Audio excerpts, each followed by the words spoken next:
Mr. and Mrs. North, starring Barbara Britton and Richard Denning.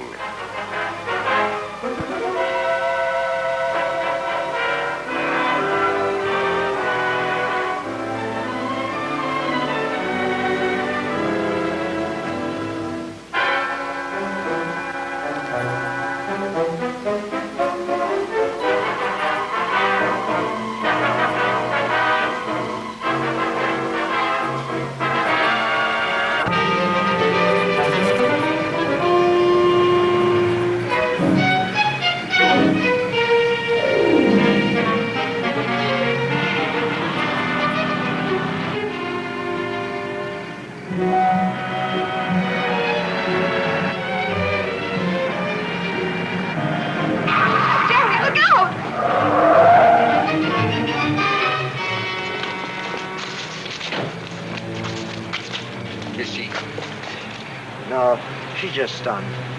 Wait here, I'll call an ambulance. I couldn't help it. She just came up out of nowhere. I saw the whole thing. It wasn't your fault.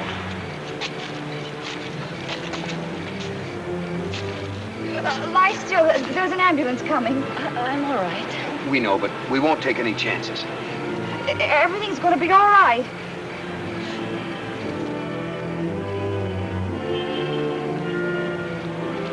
The ambulance will be here in a couple of minutes. May I please have your name and address, ma'am? Carrie Foster. I live at the Martin Hotel on 35th Street. May I have yours, sir? Mr. and Mrs. Gerald North, 23 St. Anne's Place. Is there anything I can do, officer? Nothing now. When she gets to the hospital, I'm putting a hold on her until the precinct can check on my report. Is there any special reason why? Yeah. Suspicion of attempted suicide. I saw her run in front of your car.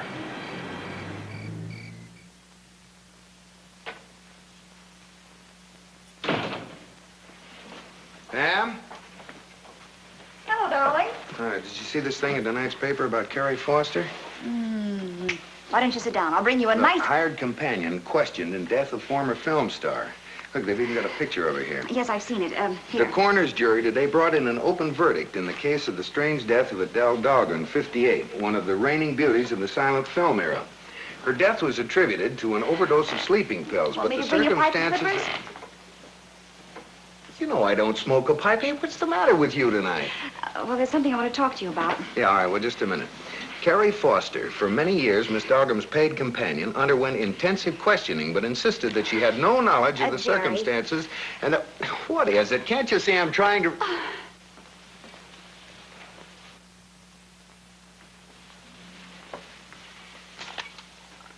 I hope these are the way you like them, Mr. North. Oh, they're just lovely, Carrie. Thank you.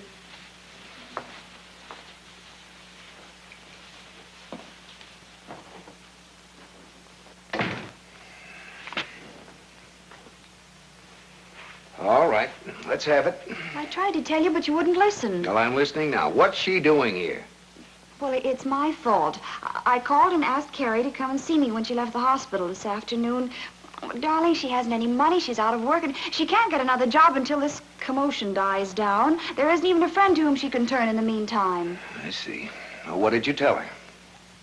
Well, I assured her that that we're her friends, and she can stay here until the sensation seekers get excited about some other newspaper headlines. Anyway, now she knows that suicide is no answer. Well, what's she doing in that outfit? Oh, Carrie insisted. She said she wouldn't stay here unless she could earn her keep. So I gave in. You angry? No, darling, of course not. It's just that... Well, I wonder, living in the same apartment with a front-page story can be complicated. Oh, pooh. Wait till you taste the dinner Carrie's cooked. That'll bring the roses to your haggard, careworn cheeks. Yeah? Well, all right, then. I'll get it, Carrie. Oh, Yes? Mr. North? I'm Jim Edson of the Globe. May I come in? Oh, a reporter. Oh, we were just about to have dinner. I Won't think take it a might- moment, Mr. North. Hey, just a minute. Well, Miss Foster. Remember me, Jim Edson, columnist in the Globe? How did you find me here? Trade secret. It wasn't easy. All right, Edson, what's on your mind? I just came by to give Miss Foster a sort of preview. I just finished interviewing a returning traveler, one Whitney Dahlgren, age 41, only son and heir of the late Adele Dahlgren. Whitney Dahlgren? But we've never met. He always lived in Europe. He's back here now. And as you all may read in tomorrow's column, Whitney fears his mother met with foul play, quote unquote. Is that your quote or Mr. Dahlgren's? Well, I don't make the news. I merely report it. And if things get dull, you don't mind stirring them up, huh? How about it, Miss Foster? Care to issue a statement? A statement? Sure. How and why you did it. Your life with Adele Dahlgren. Printed up with a nice batch of photographs. Promise you a nice piece of change. Get out. Oh, just a minute, North. You want me to throw you out? You think you're man enough for the job? Let's try it.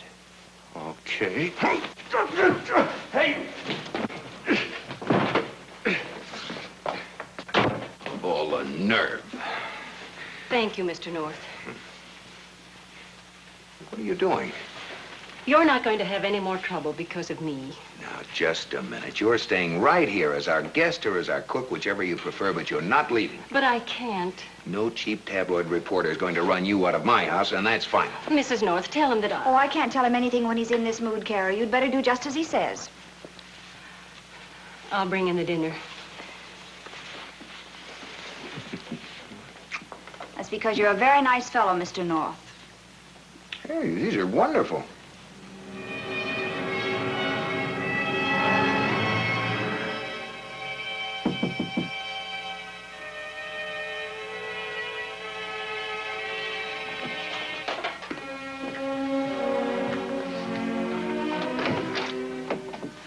You're Whitney Dahlgren? I am, and you? You're Mr. Strauss, mother's attorney. Come in, please. I've been waiting for him. I'll take that. Won't you come in and sit down? Thank you. May I offer you a cigar? Oh, thank you. I'll smoke it after dinner. Be my guest. Since you've been away from the country, and your mother, for over 10 years, there are a great many details you should know. Forget the details. How much do I get? Briefly, in as few words as possible. Right. Briefly, then, you're broke. What did you say? I said you're broke, bankrupt, without funds. What are you trying to do? Pull some kind of racket? If you wish to hire a competent accountant, The old Gilmore's loaded. Where did it all go? by complying with your regular and exorbitant financial demands, your mother finally brought herself to the point where she died penniless and in debt. I'm not asking for a lecture. I don't believe you anyway. Nevertheless, it's true. The insurance. She always carried a large policy. That is true. There is a policy for $50,000. You are named as beneficiary. Well, why didn't you say so? One moment. The insurance company has refused to pay off, and it is highly doubtful if they ever will. Why? What kind of swindle is this? In the event of death by suicide, and there is a strong presumption your mother took her own life, the policy is automatically void. But who said she killed herself? Who? It would be difficult to prove otherwise, despite the innuendos of one of our leading tabloids.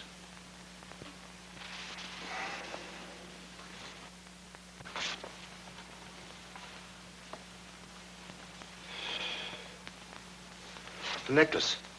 The Dahlgren diamond. She never part with that. Where is it?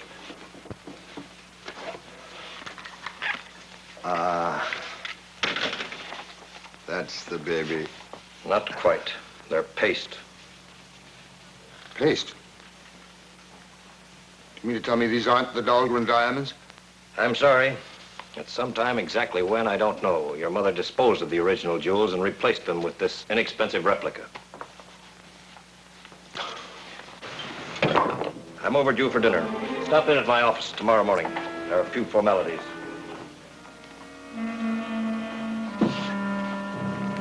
I'm rather curious. What do you intend to do?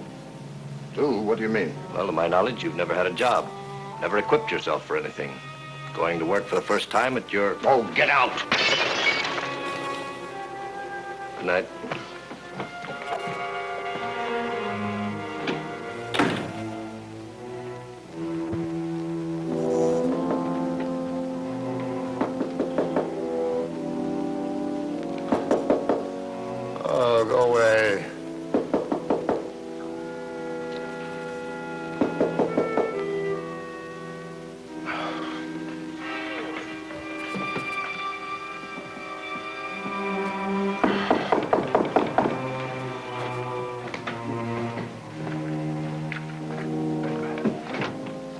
Mr. Dahlgren. Oh, I don't want any.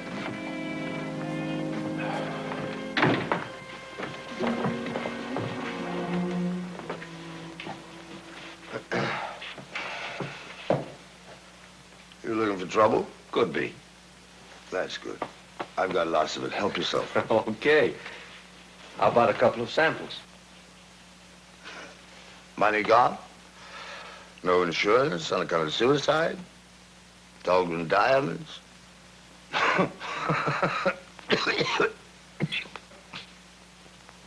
What about the diamonds? That's a big joke. They're gone, too. They're gone. There. Just those phonies left. No money.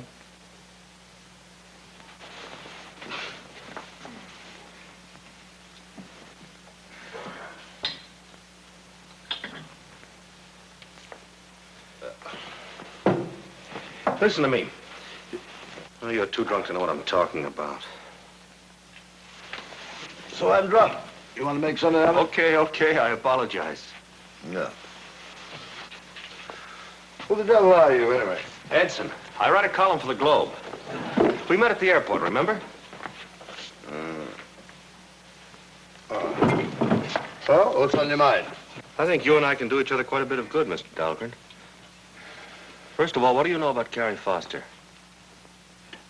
Carrie Foster? Foster? Who's she? Your mother's companion at the time of her death. I've had a wild hunch about this. Now with the Dahlgren diamonds turning out paste, the whole thing adds up. Your mother was murdered. Probably because she found out about those not being real. What did you say? Now listen to me carefully. I went back to the paper and I checked our files. Now I want to tell you about Carrie Foster. A sweet little old murderess.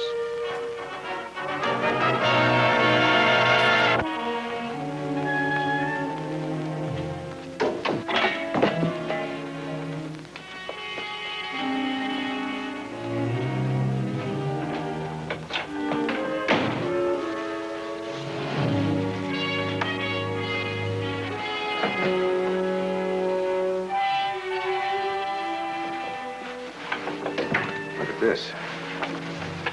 Thank you for everything. Oh, Jerry, what are we going to do? Carrie still doesn't have any money and no place to go. Let's throw on some clothes and go after her. At this time of night, she shouldn't be too hard to find.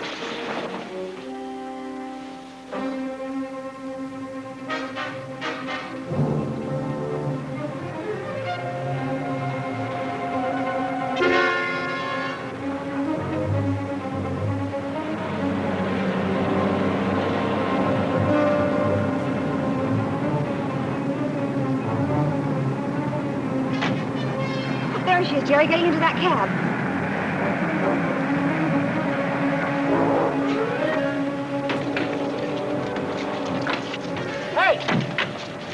Hey, buddy, are you drunk or something? Take it easy. Nobody's drunk and nobody's hurt. You missed my front fender by that much. I missed it, didn't I? What are you so nervous about? Oh, with guys like you driving, I got a right to be nervous.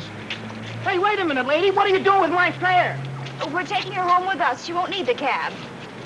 How do you like that? How do you like that? What's a guy like me supposed to do to make a living in this racket? Here, will this preserve your professional standing? Oh, yeah, I guess so. Hey, wait a minute, hold it. Supposing a woman don't want to go with you. Maybe this is a snatch. Maybe I should call a cop. Why don't you do that? It's all right, driver. I'm sorry I caused you so much trouble.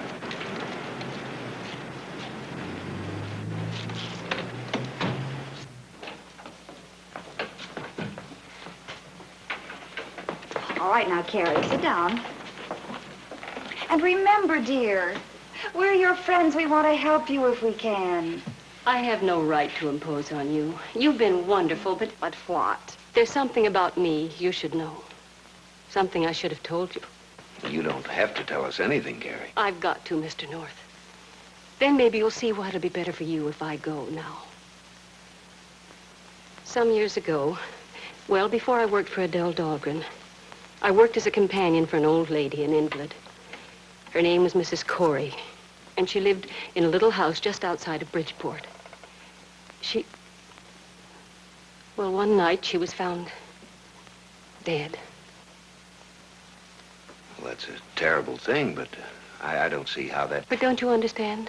Sooner or later, someone, possibly that reporter, is going to find out about Mrs. Corey. They're going to say that it isn't coincidence that people I work for die under peculiar circumstances. They'll call it a pattern. You've both been wonderful. I'll be all right now. Now, wait a minute. You haven't done anything wrong. And we're going to see to it that nobody pushes you around. But that newspaper, they'll smear your name all over the front page. Oh, hang the newspaper. We'll worry about that when we come to it.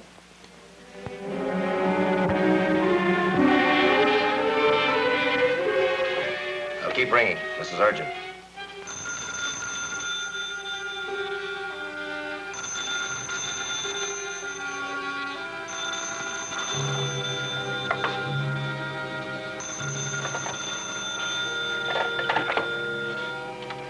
Go away, I'm sleeping.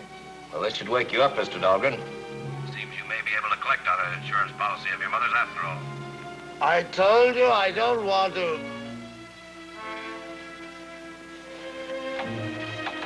He hints the diamonds were a motive for murder. I'm coming right down to your office.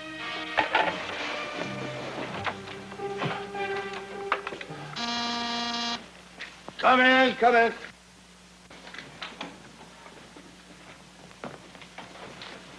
Well, my friend, the press. It was a great story. Shall I get you a drink? Thanks, but I think you better hear what Mr. Coster has to say before we start to celebrate. Mr. Costa. That's me. Mr. Coster is a jeweler and one of my constant readers who phoned me early this morning to let me know of a slight error in today's piece. Go ahead. This is Mrs. Dahlgren's son. About 3 years ago, Mr. Dahlgren, your mother came to my shop. She gave me the Dahlgren diamonds to sell. I did so, acting as her agent.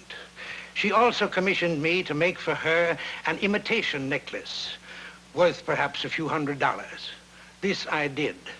That is the true story.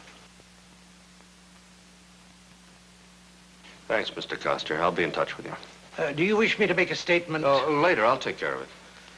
Good day to you, Mr. Dahlgren. Boy, when I make a mistake, it's a beaut. Just think of that. Your mother dies under mysterious circumstances. Somebody very close to her snaffles her diamonds. I find a police report that her companion tried suicide right after the inquest. Would you mind telling me what all that adds up to? Shut up. All adds up to murder with a clear-cut motive and an obvious attempt to avoid punishment. Only it wasn't that at all. Edson, I said shut up. Huh? If Carrie Foster had succeeded in her suicide attempt, she would have been branded a murderess. Well, sure. I just finished telling you that. What's the... Well, I guess that's as close as I'll ever come to collecting on my mother's insurance. Still, I would like to have a chance to make all this up to Carrie, to let her know that I'm sorry she was given a bad time. No, I guess that's understandable. A retraction in the paper isn't going to make you look very smart, is it? What are you driving at? Well, I just thought that it might be better all around if I had a chance to straighten this out quietly. Well, sure, that'd be a break for me, all right, but what about Coster? He's expecting to read a retraction in my column. I'll take care of Costa. I think I can convince him it's the best out for all concerned to just let the whole matter die. Okay, it's worth a try, Whitney. Personally, I read Coster as one of those good citizens who'll hold out for a public statement from us. We'll see. I've got to get down to the attorney's office. I'll see you later.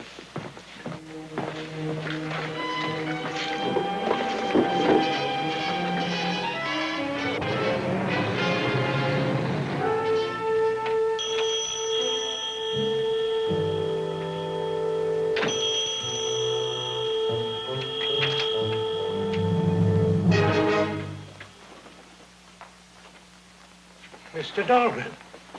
Yep. Why, you locked my door, Mr. Dahlgren. Why? Just say I like privacy. Why, I can't have my door locked. I'm in business. My customers won't know what to think.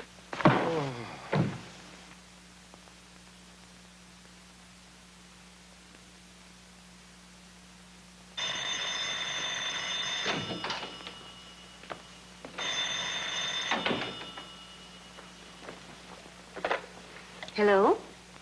Yes, this is Carrie Foster. Yes. Yes? What? What was that?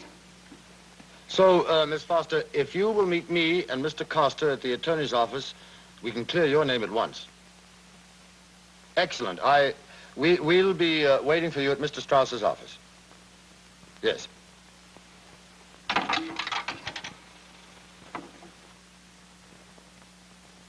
This is your popular music station, WWO, and now we bring you 5 minutes of the latest news.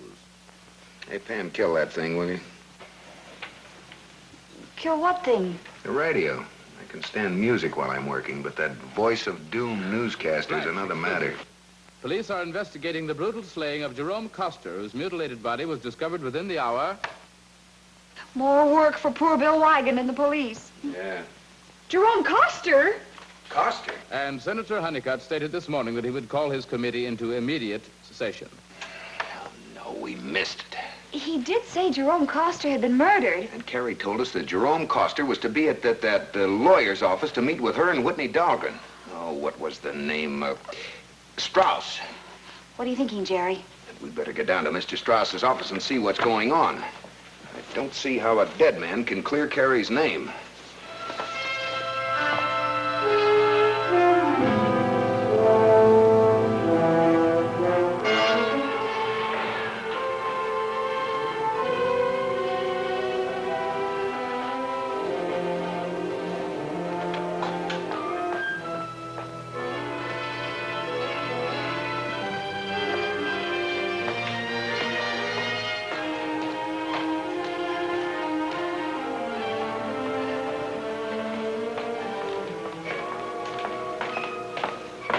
Foster.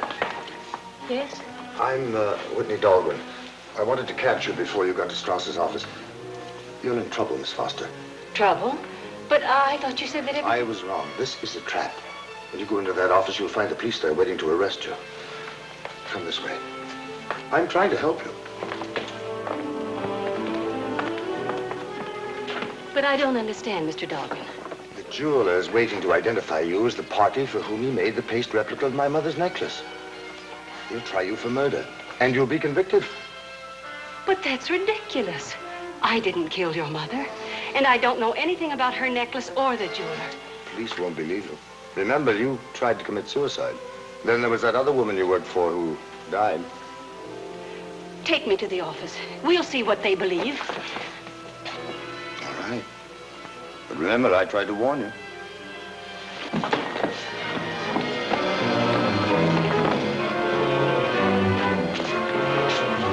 Your Strauss's office must be down this way. Come on.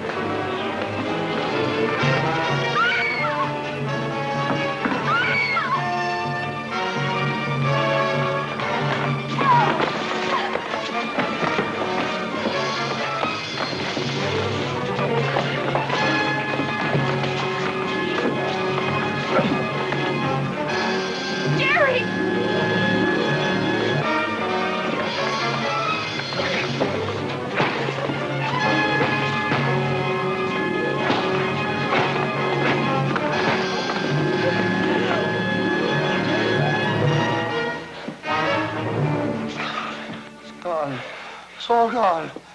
Money, the diamonds, nothing left, nothing. What'll I do?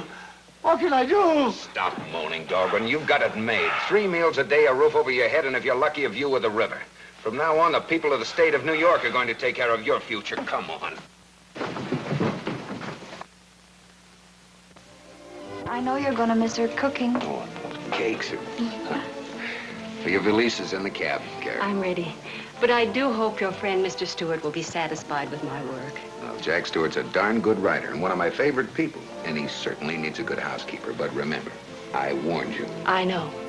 He's an old bachelor and a terrible wolf. Well, I'd better hurry. Goodbye, Carrie.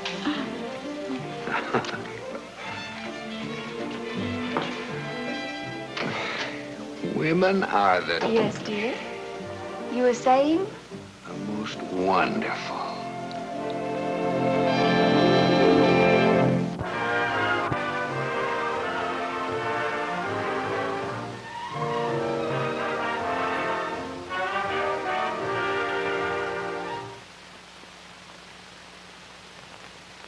And Mrs. North is directed by Ralph Francis Murphy. A John W. Loveton production. Produced by Federal Telefilms. Starring Barbara Britton and Richard Denning, featuring Francis DeSale.